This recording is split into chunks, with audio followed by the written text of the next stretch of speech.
Kevin, I'm getting a strong sense if you piss the bed. I think we should go. What? Really? Also, Talia, what the f***?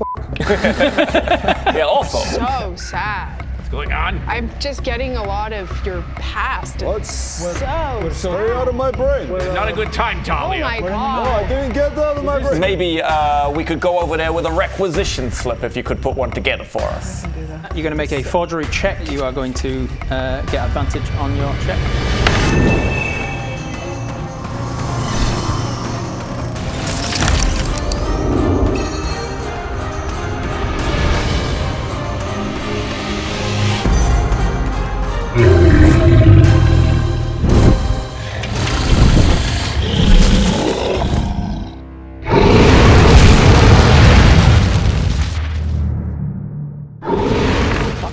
So 18, Nice. 20. Nat 20. What is that? You're a D20, Jesus Christ. Plus 7. Yeah, So 27 with a nat 20, you make the most perfect, the most perfect. Dagger out, and what do we use? Like ink? Does it have a self-sustaining? We'll say it's self-sustaining, just for not having to worry about that.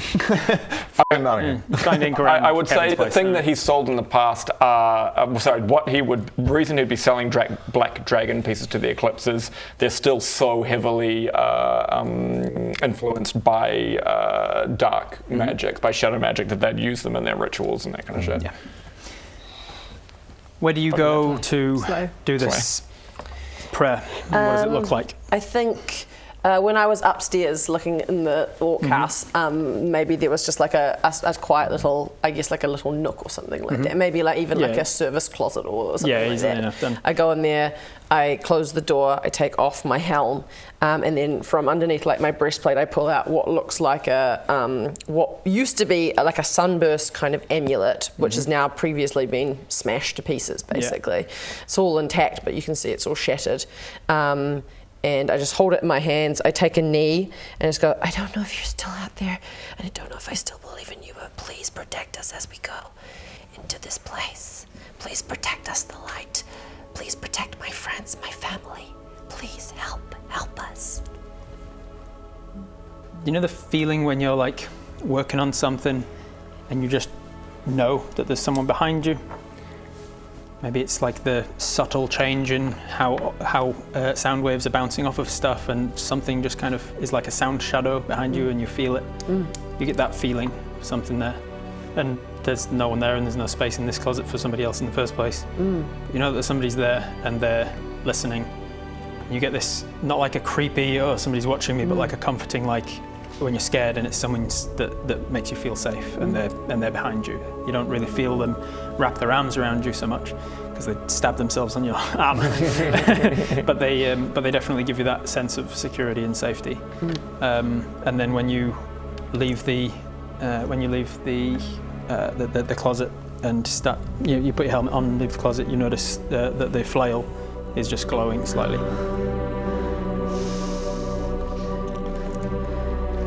Please support me. I need you more than ever.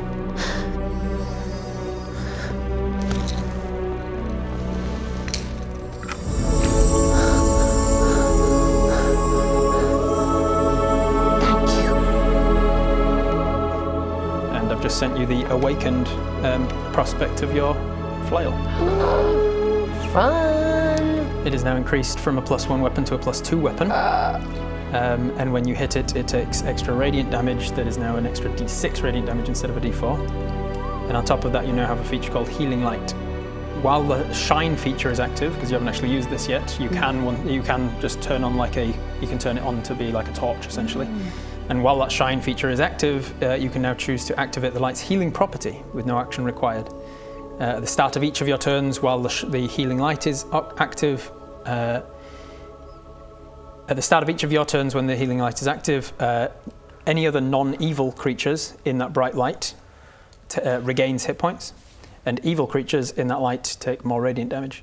Nice. And once you've activated the property, it can't be used until the next dawn. So once a day for a minute, you can heal non-evil creatures and damage evil ones. Wow. Which will be interesting if you guys are within that radius. We'll have to be like, are we evil? Are we non-evil? Are we neutral? Sunburn. Good to me. Yeah. I'll as I go downstairs. I put the helm back on, and then I'll just cover the flail up with put my amulet back and cover the flail up with my cloak. Okay, I think we got a plan. We're going over there trying to sell these black dragon teeth.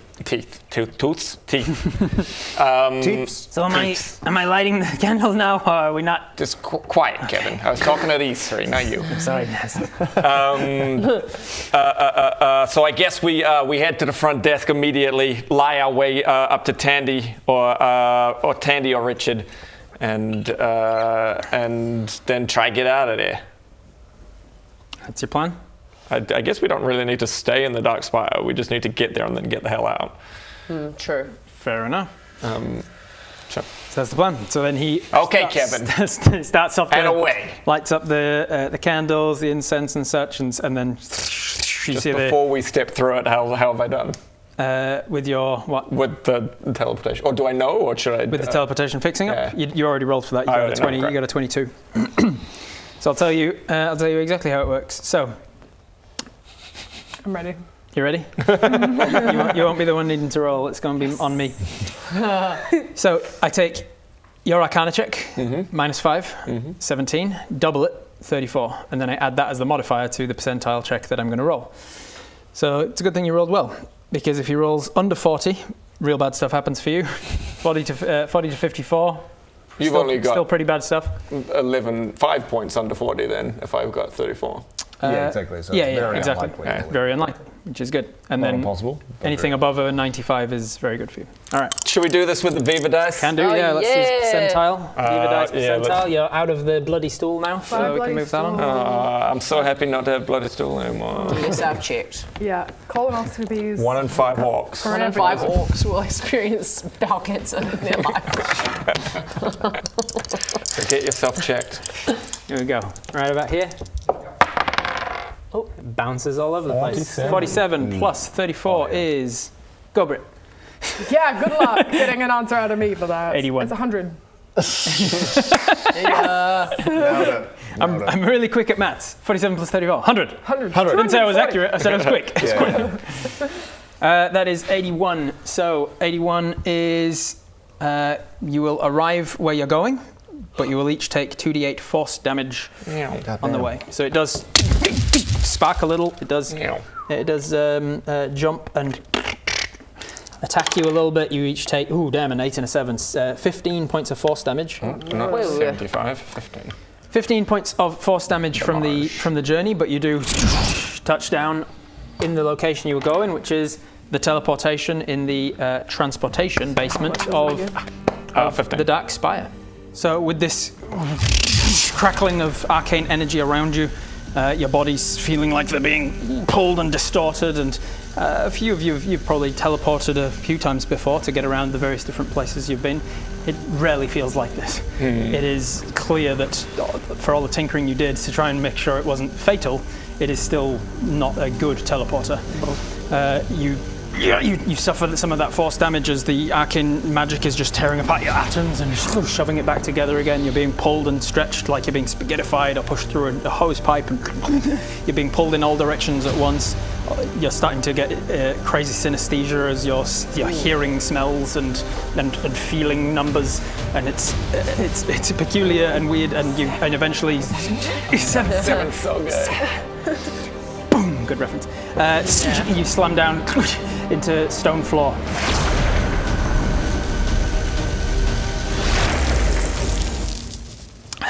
Panting, you're glad that it's over. Adam, can you roll me this, please? Oh, dear.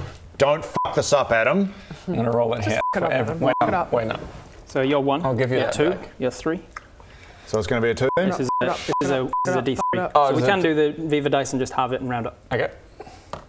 6. 6 3. is 3. Yeah, 3. Okay. Oh no. Britt, I'm can in you for it. also roll this one for me, please? 6, 3. 6, 3. Starting from you, that time was 1, 2, 3. Cool. You can do that now as well. Actually, this will mean that yours is by definition is just this one. But roll it anyway for fun. For funsies. 3, 3, 3. 3, 3, 3. Angel numbers. So this is Naz, right? Yep. So can you hold this for me, please? Oh, no. Here we Can go. you give that to Ben, please? Oh, we just Oh body my swap. god, you body swapped. Fucking hell. Can you give this one over here, please? Oh my gosh, no! I've only just learned that's not I know. None of you are familiar with your characters yet, and now you're completely different characters for a moment. You are still yourselves, but as you slam down into stonework and feeling weird, you look down at hands and realise my hands aren't goblin hands. Oh no. What the hell is this? Why am I in heavy armor? What is going on?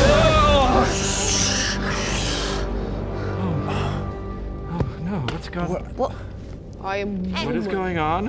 Why are you holding my helmet? Oh no. Give me my helmet. Hey, Give me my helmet. you're in my body. Oh No, I'm not. so She's in my. crazy. Who up am I? here. Why am I? She's crazy. Oh my She's God, I'm in your- sweating. oh my God, I am in your body. up here. What the hell's going on? I'm a Oh, teenager. Raz? I've got a. What I've is got a happening? ding dong. What? You have found yourselves. I've got all of the pressure of having to lead this now because Adam knows everything. Well, no, I'm still Naz. I'm just in her body. You have your own minds. You're still yourselves, but you are in each other's great. bodies. Oh no, this is horrible. As you have body Back swapped. to my British character. I guess I. Shut up. As you slam down, there's this echoing of just like the remnants of the arcane magic resounding off the walls, and you hear from an adjoining room, "Wizfap, is that you? We didn't give you authorization to come in." And you can hear that he's starting to make his way into the room. Nez in Soot's body just has to make a really quick decision and just kind of decides, as now the tallest and biggest one, becomes Sauron essentially. just beelines Which for- way did we hear that? Yeah, coming you from? heard it coming from this way. As he's sort of rounding this corner, he's going to be coming this way. This has ruined the plan. In a panic, Damn it, Rob. In a panic, can I wild shape into How it? did you not think this was going to Just cause out us of problems? being scared? I thought it would be all smooth. You can guess- try to, but unfortunately guess that's not. not a thing that you've learned how to do. Yeah. I guess not knowing who's in my body quickly just pushes Naz forward. Luckily, I know you pretty well by now. Yeah, no, and oh god. So you yeah. push push Naz forwards? Yeah. And I mean, you also know I the know plan. stuff, so, yeah, you know the plan. You know stuff. I'll do your wild shape. Walks around. We quickly flash How do back to you I- as like a child going into Ishtan's like montage of years of blood. training. First of all, fuck. Years of training with Ishtan to learn how to study animals, and there's like a am a very man. brief flash of you like as this mutant kind of like half spider-legged thing with like a lizard tail, and he's like, yeah, that sometimes happens when you're early. It sounds like. Kevin's not here. Wizfap's not here. Carl! Who are you guys? Brings out a couple of daggers. Carl, you know me! It's Naz, Grimracket, from Godon, from the Black I've never Court. met you before in my life, but you don't have authority to be in here. Guards! I think you'll find we Turns around and do. shouts, guards, don't want to do and that. other people you hear start moving towards you. As well, Tali's going to You bring don't out want to do that. the slip, the buy slip. Sure. I guess the one that we And me grabs the slip and steps forward and just puts a threatening hand out We go threatening how it comes out. and goes. Naz is better at soot than soot. And we're here on business. Naz Grimrat and party here on business of the Black Coin. Why'd you come through Wizfap's? Why'd you come through Wizfap's teleportation? Wizfap is back working for the Black Coin again, and we're here on business. At this point, a couple more of the guards have started. Oh god. A couple more of the cultists, you can tell, have started wandering around. They've also drawn out weapons as well. Trade has been established with the Black Coin one of them's and got, like, the shadowy Dark marks. Spire once again. So what's your business? Well, we got a dragon tooth. The accent is There you go. so she would know. I guess I now things seem Yeah. de-escalated, so takes a Yeah. step back and gives the requisition slip back and well, palms here we forward. go. We got an inkling that there's some dragon All right, so give me a persuasion check because you're a new body with a new voice. One. This is That's one. Advantage. Do I have? That's what I was about to say. That's what I was setting up. Because you're in a brand new body, all of a sudden it's with that. You definitely know how to work it better than he does. +5, which is a 6 on that. Oh, sweet. That's sweet. So Then. that's really good, actually. I suggest you put all your weapons down. You're going to be taken into custody now until we can verify what you're saying. I'm going to do an intimidation. I'm going to do an intimidation check. Okay. Essentially, just what is it? The eyes flare and smoke starts coming out of the armor. God, what the hell does he want to say? Well, give me an intimidation check first, and then we'll see how it plays out. There's also some stuff in that if there's smoke coming out, there might be a feature that gives you an advantage potentially, but I might be wrong. Dreadful No. It's at the bottom. It's under notes. Under notes, there's right at the very bottom. There's like a smoky armor something.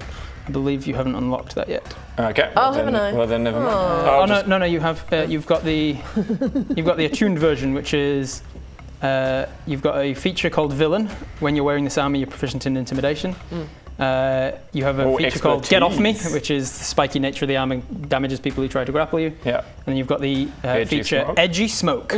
As a bonus action, you can cause the joints and spaces between the plates of the armor to billow forth a 10-foot emanation of thin black smoke, which swirls around you for a minute. I guess it will cover. I guess that's what I'm doing. Gives you cover, essentially. I've got expertise in intimidation, so. You do, and unfortunately you also have disadvantage because this is not your body. Okay. Well, 14 or 15. Okay. 14 plus 7, 8, 24. Oh, can I use this flash of genius?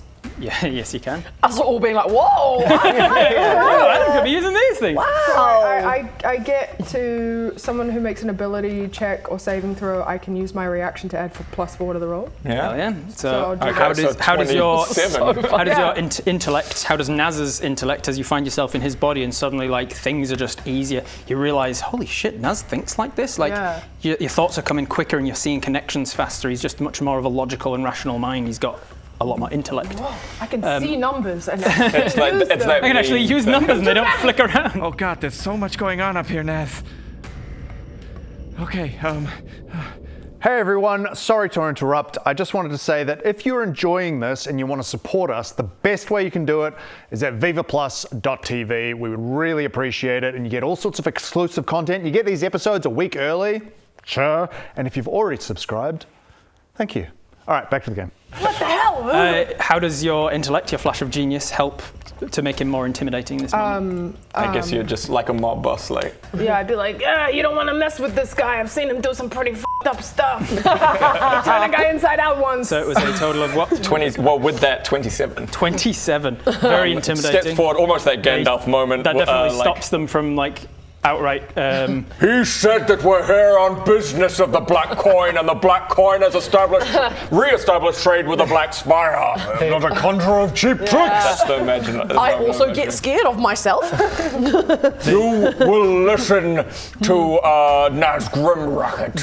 They step back rather than coming to disarm you of all of your weaponry, and the one with shadowy magic from his hand just goes, stay there till we can work it out. And he just lifts his hand, and all of the shadow just seems to block them from you as all of this becomes pitch black. You're not arrested with the successful intimidation. They don't arrest you or disarm you, but you are probably only bought yourself time to work out what the hell's actually happened before some more cultists come out. Oh my god! I'm so frightened. What are we going to do? Who are you? Wait, you are her? Yeah. Oh, we've all just done that, have we? It turned out to be Am I a still cast at this point? Well, I don't know what's happening with me. well, funnily enough, God. as you are starting to get over the instant change of what's happened to you with the teleportation, you're starting to relax into, I seem to, you don't know why, but you seem to be Talia. And then you feel this like, this external force within you. And because you, for 8 months now, have been learning to gradually, as the curse has been increasing, you've been gradually like learning how to fight it and maintain it and put on a mask and not show people. You have not been. So you don't know how to fight this curse or its effects.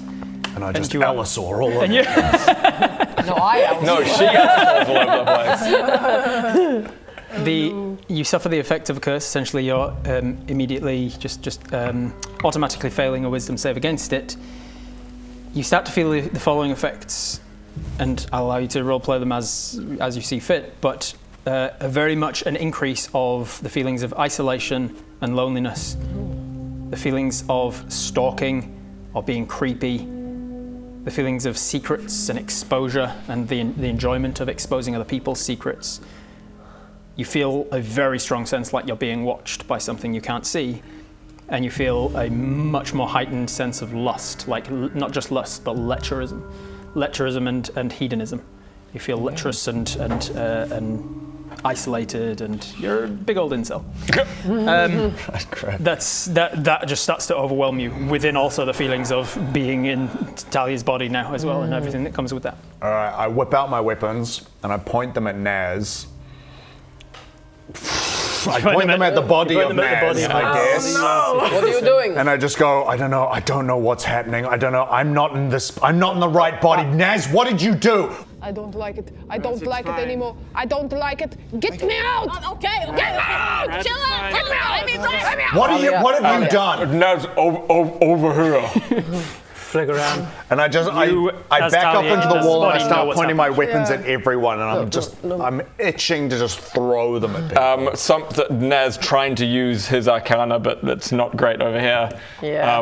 Trying to figure out what happened. 11 plus 1, 12. Would I reveal what I know? You're trying your best. I mean, it's obvious. We're Freaky Friday. Yeah. Freaky Friday. Yeah, you realise what's happened. That like something. Am I Jamie Lee Curtis? What's happening? Yeah. No, you are. I want to try and wild shape. I think she's panicking, so she's trying. Over here you are feeling like the your I'm like usual. touching the brow of my face. So Drasima aren't like straight up reptilian dragon folk, so they don't have a significant lack of emotion like reptilian folk do, lizard folk and such. But they are kind of on that. They don't feel the emotions as like cerebral higher brain stuff. They're more focused on the midbrain and the brainstem activities, because it's much more reptilian. So you do still feel the emotions, but you feel also that like this is different. You're a little bit more feel a little bit more like Rasmorn's been playing it, of like a little bit more analytical and stoic and stuff. So while you feel the fear, it's not portraying itself as much as it would be if you were. Okay, in that case, I don't think I do wild shape then. I'll just stand and observe. Do you back off? Do you stay in the middle? Where do you? Yeah, I'll back off slightly. You just back off. Yeah. Everybody sort of takes a corner of the room. I'm just analysing. Who are you? And like in this moment, this person isn't even sure. Like, and then for a second, I just go, Rasmorn. It's Naz here. What have you done, Naz? What have you done? Why did you do this? I've done nothing. Something's gone wrong with the teleportation circle. I don't believe him. You feel with Naz's intellect, you could potentially work out what's gone wrong. You might need to use your brain. Yeah, you might need his brain. It's me, Talia. And a wave of relief washes over knowing Talia's in Naz's body. Oh, thank God. Yes, figure out what the hell's gone wrong. Right. Can I roll for it? You also, as you're looking at people, you start to see their secrets somehow.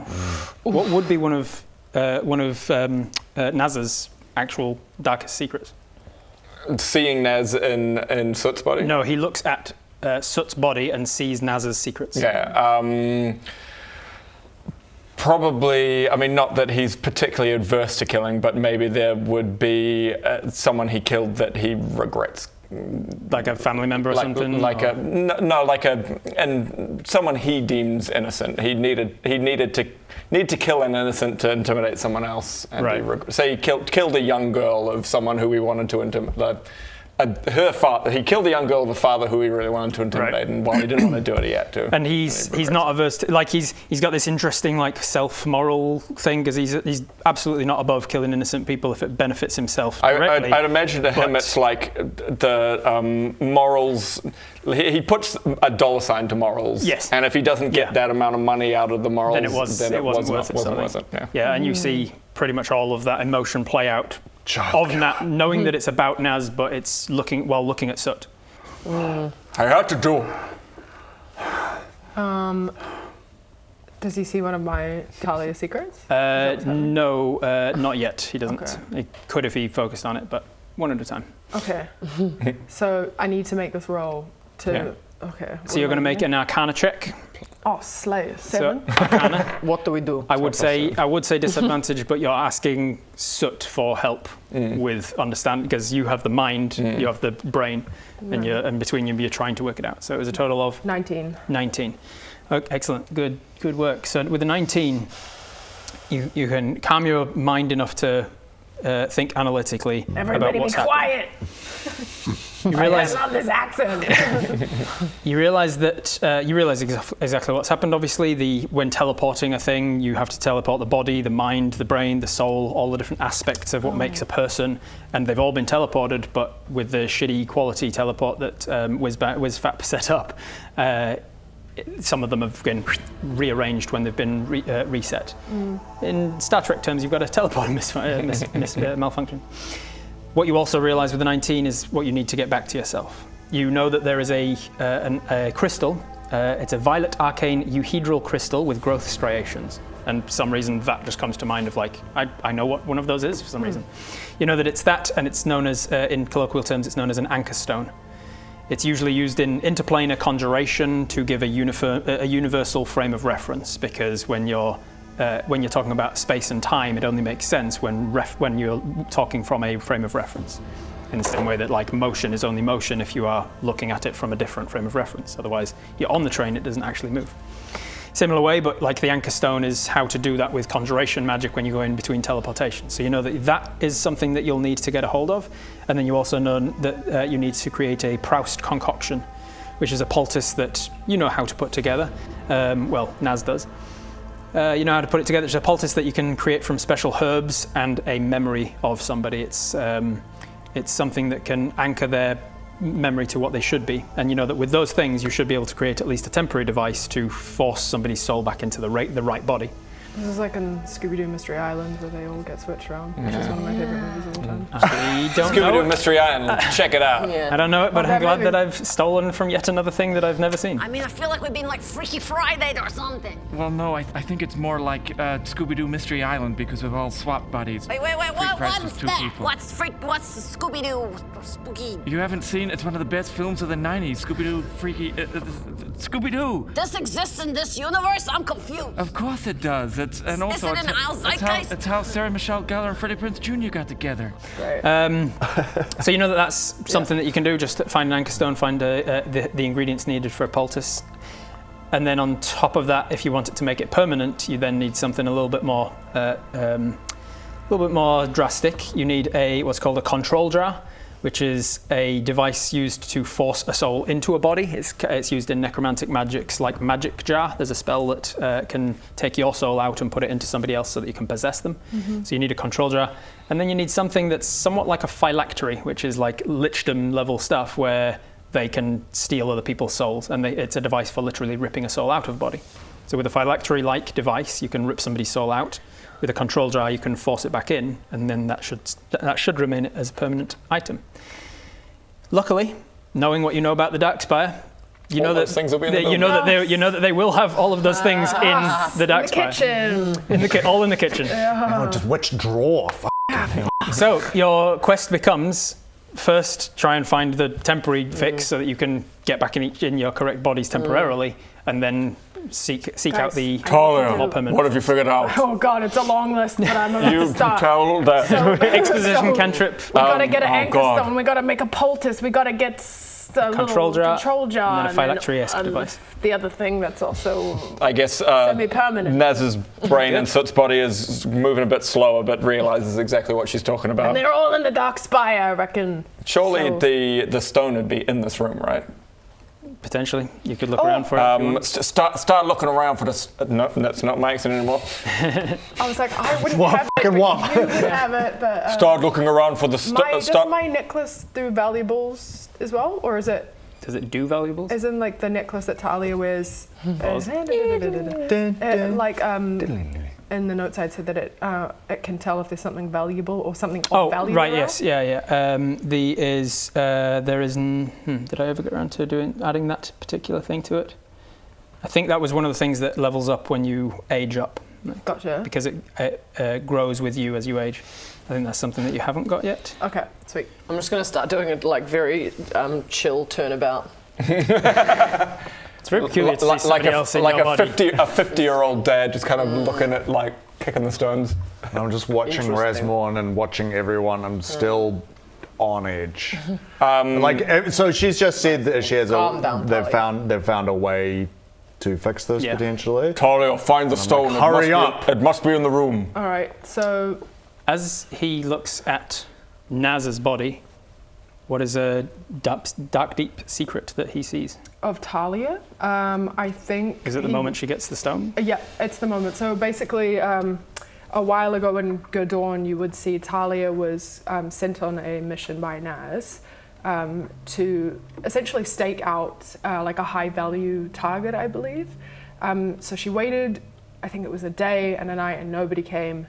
And then when she went to revisit the place where this target was supposed to be, she found a box, like an ornate old. You were given the box. If I may. Yeah.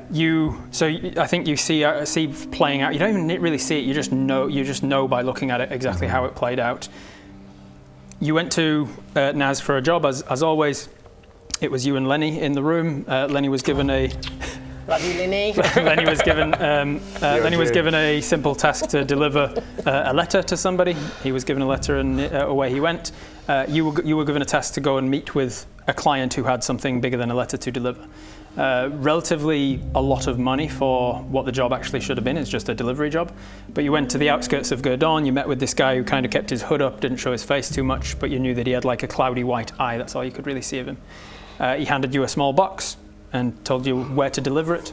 And so you went off and waited to deliver it to the person who was meant to meet you there and pick it up. And whoever it was that was meant to meet you and pick it up just never turned up. After a day and a half, nearly 2 days of waiting for him to turn up, you were like, well, f*** this. And so you just kept it and told Naz that you'd delivered it. Unfortunately, when I opened it, I touched it and I was... Can I go over to Soot and try and do a sleight of hand to get her journal out of her pocket? Oh my God! Look, what's that over there? What? So this one walks in, Richard, as you know from your... Richard. It never fails to crack me up how these fucking ghouls have a name like Richard. Yeah, you got any way you'd hide all your important stuff? Let's meet in that room. I want somewhere that feels grand, you know? Somewhere where you keep your, I don't know, controlling stuff. Hey everyone, me again. Just like to reiterate that if you do enjoy this, I made Brindley Corpse. If you do enjoy this, please consider going to Viva Plus and pledging some support to us. It's how we survive, basically. It means we don't have to rely on algorithm content and all that kind of stuff, and it gets us things like taverns and more D&D campaigns and more skits and more stuff. Viva Plus. Thank you. Hey guys, Mike Wazowski supports us on Viva Plus.